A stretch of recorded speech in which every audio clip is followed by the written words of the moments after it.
Welcome to juice world. So നമ്മൾ ഇന്ന് തയ്യാറാക്കാൻ പോകുന്നത് ചില്ലി ബ്രെഡ് ആണ്. ചില്ലി ബ്രെഡ് എങ്ങനെ തയ്യാറാക്കണോ നമുക്ക് വീഡിയോയിലേക്ക് കിടക്കാം. അപ്പോൾ ഗൈസ് ഞാൻ തന്നെ ഇവിടെ 2 സവാള ഞുറുക്കിയെടുത്തിട്ടുണ്ട്, പിന്നെ ബ്രെഡ് 8 സ്ലൈസ് എടുത്തിട്ടുണ്ട്, പിന്നെ അതിന് ശേഷം ഞാൻ 4 പച്ചമുളക്, 4 അല്ലി വെളുത്തുള്ളി, പിന്നെ ഇഞ്ചി, പിന്നെ കുറച്ച് ക്യാപ്സിക്കം, പിന്നെ അതിന് ശേഷം നമ്മുടെ തക്കാളി എല്ലാം ഒന്ന് കൊത്തി ഞുറുക്കി അരിയണം. പിന്നെ നമ്മുടെ ഈ ബ്രെഡിനെയും കൂടി നമുക്ക് ഇതേപോലെ ഒരു സ്ക്വയർ ഷേപ്പിലാക്കി എടുക്കാം. ഇതേപോലെ ഒന്ന് ഞുറുക്കി നല്ലോണം കത്തി വെച്ചൊന്ന് ഞുറുക്കി കൊടുക്കാം. എന്നിട്ട് അതിന് ശേഷം നമുക്കിതേ നമ്മുടെ പാനിലേക്ക് കുറച്ച് എണ്ണ ഒഴിച്ചു കൊടുക്കാം. നല്ലോണം ഒന്ന് എണ്ണ ചൂടായി കഴിയുമ്പോൾ തന്നെ നമുക്ക് അതിലേക്ക് നമ്മുടെ ബ്രെഡ് ഇതേപോലെ ഇട്ട് കൊടുക്കാം.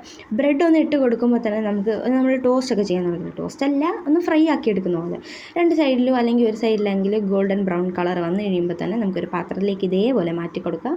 പാത്രത്തിലേക്ക് മാറ്റി കഴിഞ്ഞാൽ അടുത്ത സ്റ്റെപ്പ് തന്നെ നമ്മുടെ ഈ ഒരു പാനിലേക്ക് അതേപോലെ തന്നെ എണ്ണ ഒഴിച്ചു കൊടുക്കണം. പിന്നെ അതിനകത്തേക്ക് നമ്മുടെ 1/2 ടീസ്പൂൺ നമ്മുടെ കടുക് ഇട്ട് കൊടുക്കണം. പിന്നെ നമ്മുടെ 1/2 ടീസ്പൂൺ നമ്മുടെ ജീരകം ഇട്ട് കൊടുക്കണം. അതും കൂടി ഇട്ട് കൊടുത്ത് കഴിയുമ്പോൾ അതിനെ ഒന്ന് ഗോൾഡൻ ബ്രൗൺ കളർ ആകാൻ വേണ്ടി വെയിറ്റ് ചെയ്യണം.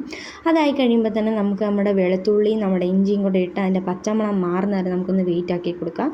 അതുവരെ അത് കിടന്ന് പച്ചമണം അതൊന്ന് സെറ്റായി എടുക്കണം.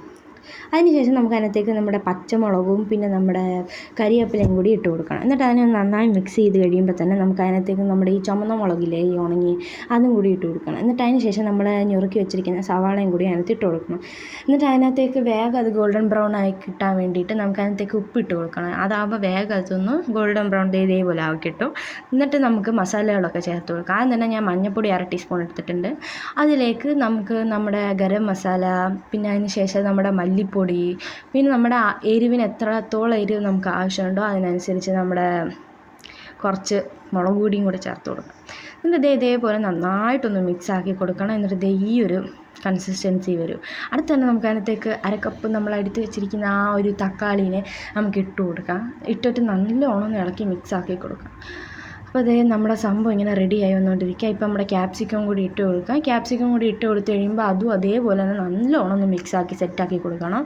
അതിനകത്തേക്ക് നമ്മുടെ ഈ ബ്രെഡെല്ലാം കൂടി ഇട്ട് കൊടുക്കണം. ബ്രെഡെല്ലാം കൂടി ഇട്ട് കൊടുത്തിട്ട് അതേപോലെ തന്നെ നന്നായിട്ടൊന്ന് മിക്സാക്കി കൊടുക്കണം. അതെല്ലാം കൂടി ഒന്ന് സെറ്റായി വരുമ്പോൾ തന്നെ നമുക്ക് ഒരു പാത്രത്തിലേക്ക് അങ്ങ് വാങ്ങാം. എന്നിട്ട് ഇതേപോലെ ഞാൻ പാത്രത്തിലേക്ക് അങ്ങ് മാറ്റുകയാണ്.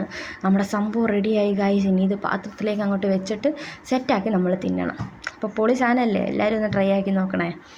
അപ്പം നമുക്കിനി റിവ്യൂ ഒക്കെ കേൾക്കണ്ടേ. അപ്പോൾ സംഭവം റെഡിയായി ഗൈസ്. സോ ഗൈസ്, നമ്മുടെ ചില്ലി ബ്രെഡ് ഇവിടെ റെഡി ആയിട്ടുണ്ട്. സോ നമുക്ക് കഴിച്ച് നോക്കിയിട്ട് എൻ്റെ റിവ്യൂ പറയാം.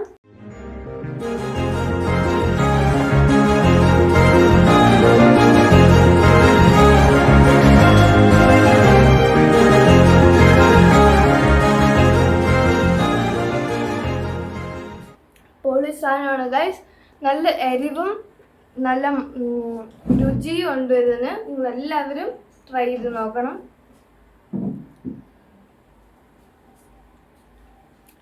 നല്ല സോഫ്റ്റ് ആയിട്ടുണ്ട് ഗൈസ്. എല്ലാവരും ട്രൈ ചെയ്തിട്ട് കമൻറ്റ് ചെയ്യാൻ മറക്കരുത്. So like, share, subscribe and bell icon അടിക്കാൻ മറക്കല്ലേ. So see you in the next video. Bye by.